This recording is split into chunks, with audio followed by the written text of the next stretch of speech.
Today we're going to read a book called The Day the Crayons Quit. And look at that word. That is a big word. I want you all to think, what could that word mean? And we're going to read this book and we're going to try and figure that out.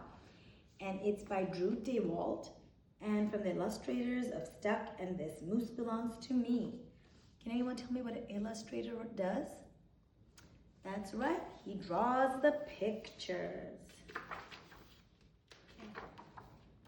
One day in class, Duncan went to take out his crayons and found a stack of letters with his name on them. Hey Duncan, it's me, Red Crayon. We need to talk. You make me work harder than any of your other crayons. All year long, I wear myself out coloring fire engines, apples, strawberries, everything else that's red. I even work on holidays.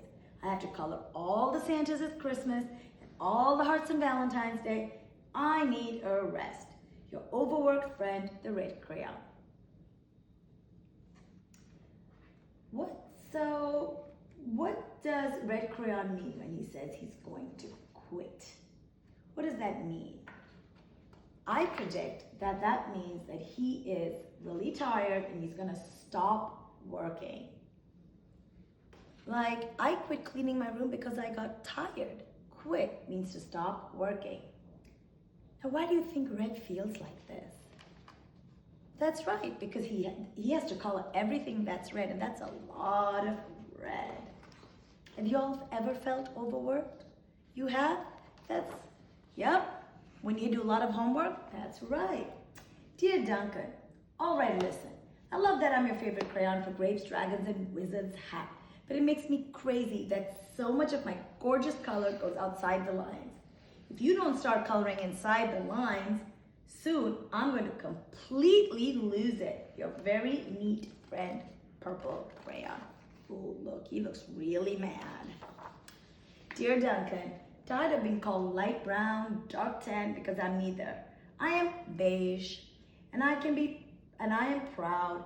I'm also tired of being second place to Mr. Brown Crayon. It's not fair that Brown gets all the bears, ponies, and the puppies, while the only thing I get are turkey dinners, if I'm lucky, and wheat. And let's be honest, when was the last time you saw a kid excited about coloring wheat? Your beige friend, Beige Crayon. That's another word, proud. Phil, what does that mean? Proud. I am very proud of your hard work. Proud. That's right, that I'm very happy with you. I'm really pleased. That is a big one. Have you ever felt proud of something you've done? Good question, good answer. Duncan, great crayon here. You're killing me. I know you love elephants, and I know that elephants are great, and that's a lot of space to color, all by myself. And don't even get me started on your rhinos, your hippos, and humpback whales. You know how tired I am after handling one of those things? Such big animals and penguins and great, a very tiny rocks, pebbles. How about one of those once in a while to give me a break? So, dear Duncan, you color with me, but why? Most of the time, I'm the same color as the page you're using me on, white. If I didn't have a black outline, you wouldn't even know I was there. I'm not even in the rainbow. I'm only used to color, snow, or fill in empty space between other things, and it leaves me feeling, well, empty. What does that mean, feeling empty? When would someone feel empty? I predict that means when you feel really, really sad. I feel empty when my puppy got sick. I felt empty. We need to talk. Your empty friend, White Crayon. Hi Duncan. I hate being used to draw the outline of things that are colored in by other colors, all of which think they're brighter than me. It's not fair when you use me to draw a nice beach ball and then fill in all the colors of the ball with all the other crayons. How about a black beach ball sometime? Is that too much to ask?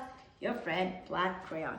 Ooh, these crayons all look very unhappy. They are all complaining. Now that's a big word too, complaining. Wonder what that means when you complain. That's right, it means when you say why you're unhappy. That's right.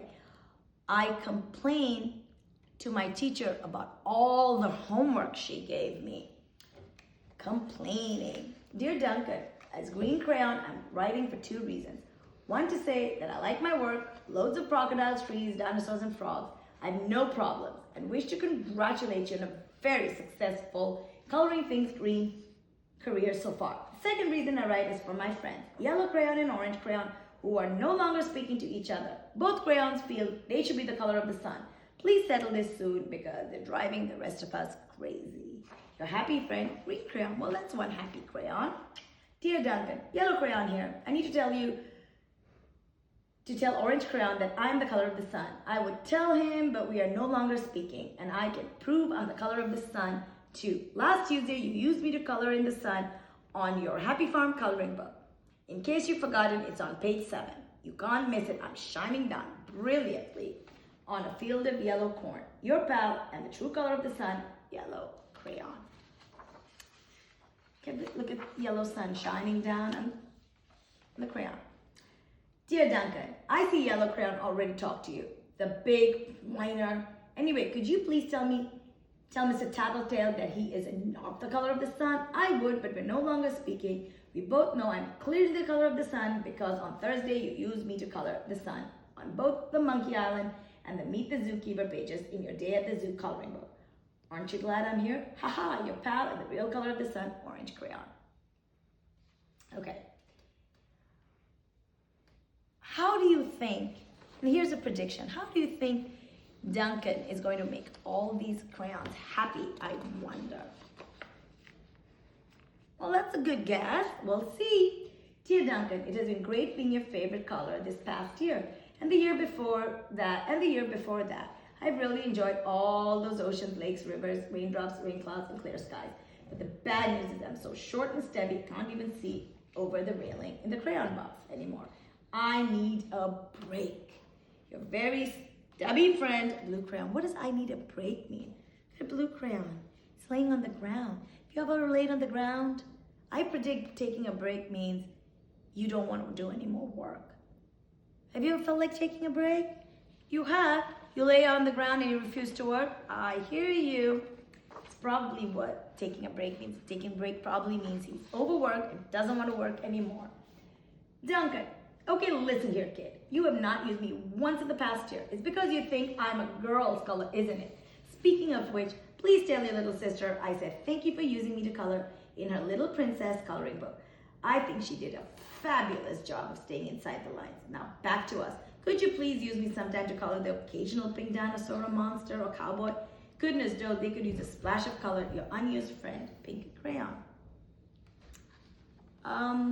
Again, why does Duncan not use the pink crayon? Why do you think he doesn't use the color pink as much as the other colors? You're right, because he's a boy and he probably likes red and blue. Good job. Hey Duncan, it's me, Peach Crayon. Why did you peel off my paper wrapping? Now I'm naked and too embarrassed to leave the crayon box. Don't even have any underwear. How would you like to go to school naked? I need some clothes. Help, your naked friend, Peach Crayon. Well, poor Duncan just wanted to color. And of course he wanted his crayons to be happy. And that gave him an idea. Let's see what Duncan does. When Duncan showed his teacher his new picture, she gave him an A for coloring. What do you think Duncan did? That's right, he used all his colors, all the crayons. We have a pink dinosaur, so pink crayon is happy. We have an orange whale, so orange is coloring something else other than sunsets and pumpkins. And an A+ for creativity. And that's also a really big word, creativity. What does that mean? What do you think that means? I predict creativity is something that someone does really well, probably has something to do with art. Jonah's artwork showed a lot of creativity. Yep, that's right. Well, thank you for listening. I think you all did a great job sitting quietly, crisscross applesauce, and being great listeners. Thank you.